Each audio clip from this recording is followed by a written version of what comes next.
میں کہتا ہوں سارا فساد اس کا ہے، سارا فساد اس کا ہے کہ آپ اپنی رائے والے لوگ تیار کرتے ہیں کہ دیکھو بھائی ہماری ایک رائے ہے اور کل کو مشورہ ہوگا تو میں پیش کروں گا، پھر تم بولنا، پھر تم بولنا، پھر تم بولنا، جی ہاں، وہ کل کا فیصلہ جو ہوا تھا وہ آج بدل جائے گا۔ میں کہتا ہوں کہ اس مزاج سے مشورے کا وقار ختم ہوتا ہے اور اس مزاج سے تقاضے ضائع ہوتے ہیں، صلاحیتیں بھی ضائع ہوتی ہیں، تقاضے بھی ضائع ہوتے ہیں، مشورے کا وقار بھی ضائع ہوتا ہے۔ دو موقع امت کی اجتماعیت کا مظہر ہیں، دعوت میں مشورہ، عبادت میں نماز۔ دعوت میں مشورہ، دعوت میں مشورہ، اس نے فرمایا کہ مشورے میں کا ایسا اہتمام کیا کرو جیسا ایک آدمی نماز کے اہتمام میں اپنے سارے تقاضے چھوڑ کر آ جاتا ہے۔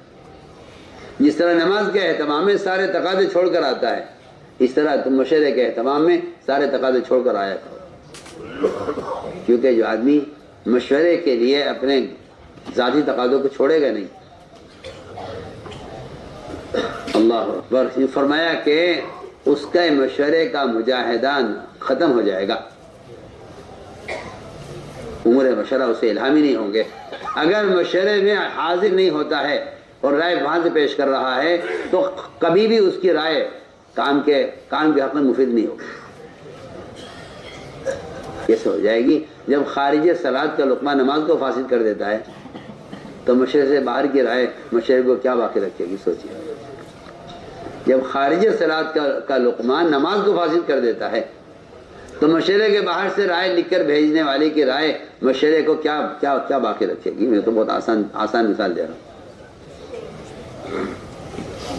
مشورے سے پہلے 2 رکعت نماز پڑھ لیا کرو، اللہ سے مشورے سے پہلے 2 رکعت استخارے کی پڑھ کر اللہ سے کہا کرو کہ اللہ تو ہمیں اپنے کام کے امور الہام فرما دے، تو جانتا ہے کہ ہمیں کام کیسے کرنا ہے۔ مشورے سے پہلے 2 رکعت استخارے کی، مشورے سے پہلے 2 رکعت استخارے کی، مشورے سے پہلے 2 رکعت استخارے کی کہ اللہ، اس لیے کہ ہم اپنے ذاتی کاموں کے لیے اللہ سے استخارہ کرتے ہیں، اللہ کے کام کے لیے استخارہ کیوں نہیں کرتے؟ اللہ سے اپنے ذاتی کام کا آدمی استخارہ کرتا ہے، ذاتی کام کا آدمی استخارہ کرتا ہے، شادی میں، تجارت میں، ملازمت میں، دنیا جہان کے تقاضوں میں اللہ سے استخارہ کرتا ہے، لیکن اللہ سے اللہ کے کام کے بارے میں استخارہ نہیں کرتا کہ اللہ مشورے میں جا رہے ہیں تو ہمیں امور مشورہ الہام فرما دے۔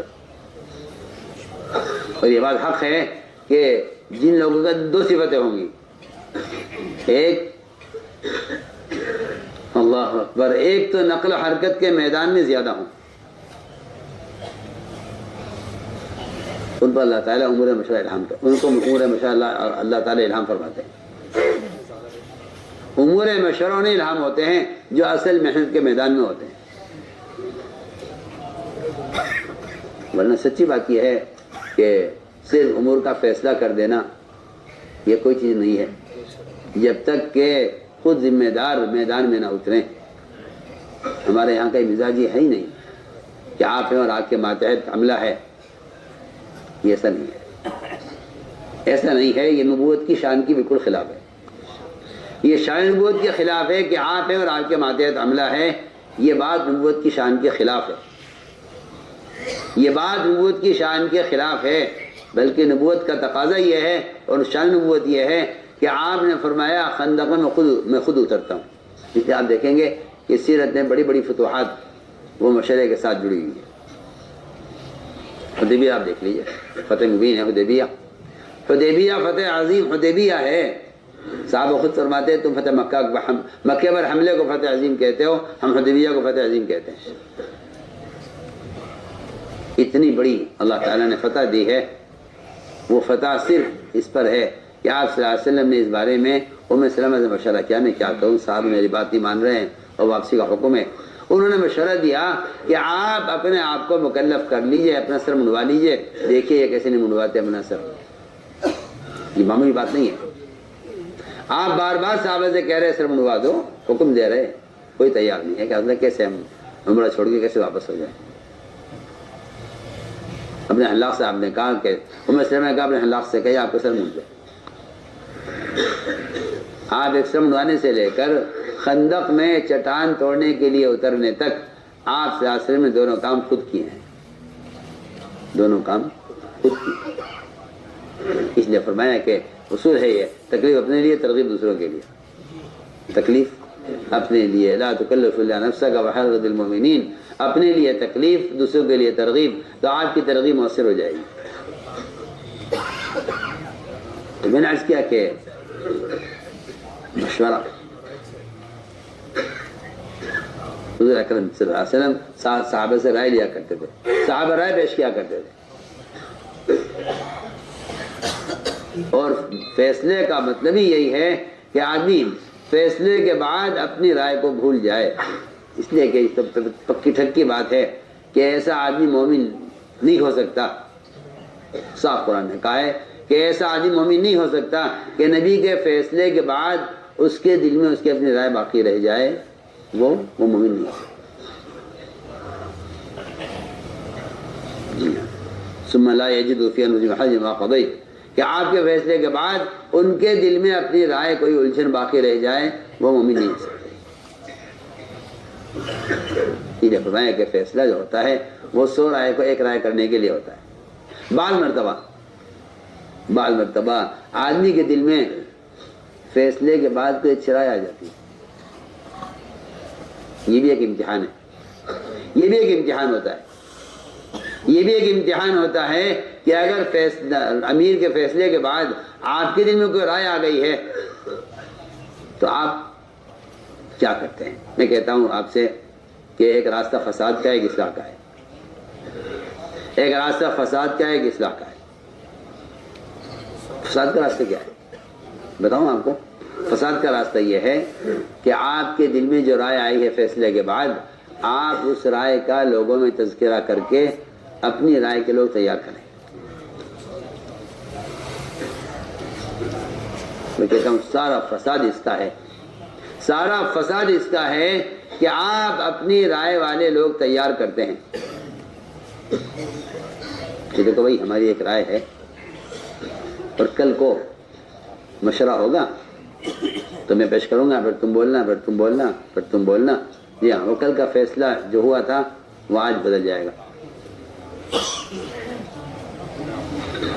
میں کہتا ہوں کہ اس مزاج سے مشورے کا وقار ختم ہوتا ہے, اور اس مزاج سے تقاضے ضائع ہوتے ہیں.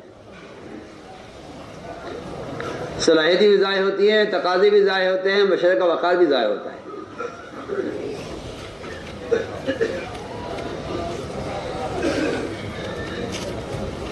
بلکہ بعض مرتبہ ایسی غلطی جو مفسد صلاۃ نہیں, ایسی غلطی جو مفسد صلاۃ نہیں ہے, اس غلطی کو امام کو اس طرح بتلانا چاہیے کہ اس کے عام مقتدیوں کو پتہ نہ چلے.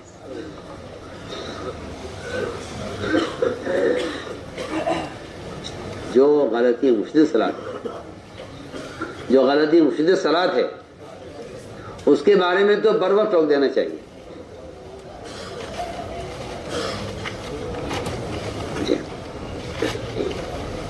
لوگ معلوم ہو جائے کہ بھئی یہ غلطی مفسد صلاۃ ہے. جو غلطی مفسد صلاۃ نہیں ہے اس کے بارے میں امام کو اس طرح ٹوکنا چاہیے کہ اس کے مقتدیوں کو پتہ نہ چلے. کیونکہ نماز کو بھی درست کرنا ہے اور مقتدیوں کے اعتماد کو بھی باقی رکھنا ہے. مقتدیوں کا اعتماد ٹوٹ جانا یہ جماعت کی نماز کی اجتماعیت کو متاثر کرتا ہے. سوچیے آپ. مجھے ایک صاحب سنانے لگے واقعہ اپنا کہ میں ایک مسجد میں احمد کرتا تھا, مغرب کی نماز پڑھا رہا تھا. سلام پھیرا میں نے نماز کا تو دیکھا کہ پیچھے صف میں حضرت مولانا اسعد مدنی, مجاہد امت, فدائے ملت, وہ نماز میں نماز پر خیال رہا مجھے خیال آیا، میں نے کہا اگر خبر ہوتی حضرت موجود ہیں تو نماز پڑھوا لیتے کہ حضرت میں نے تو دیکھا نہیں آپ کو، میں کہ نہیں کیا بات ہے، نماز پڑھنے کے لیے آئے ہیں، جہاں سے گزر رہے تھے یہاں نماز پڑھ لیں۔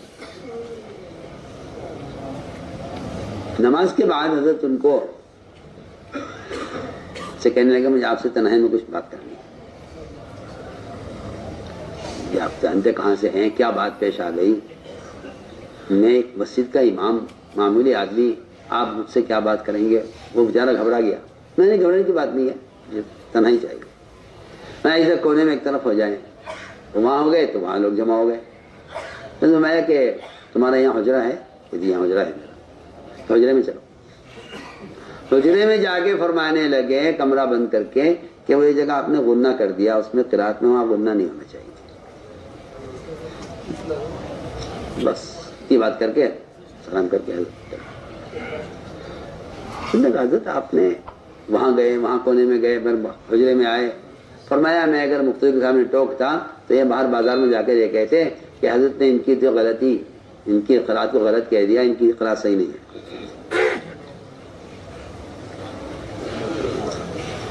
ان کی قرات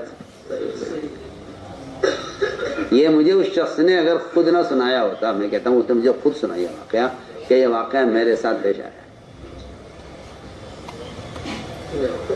اس لیے حدیث نے مصلح اور مفسد کے درمیان فرق کیا ہے اور دونوں کی الگ الگ تعریف کی ہے، دونوں کی تعریف کی ہے حدیث نے کہ مفسد کون ہے، مصلح کون ہے۔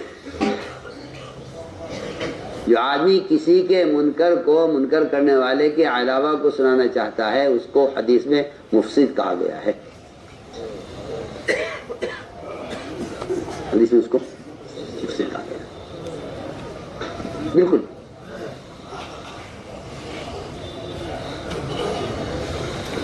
اس کو مفسد کہا ہے۔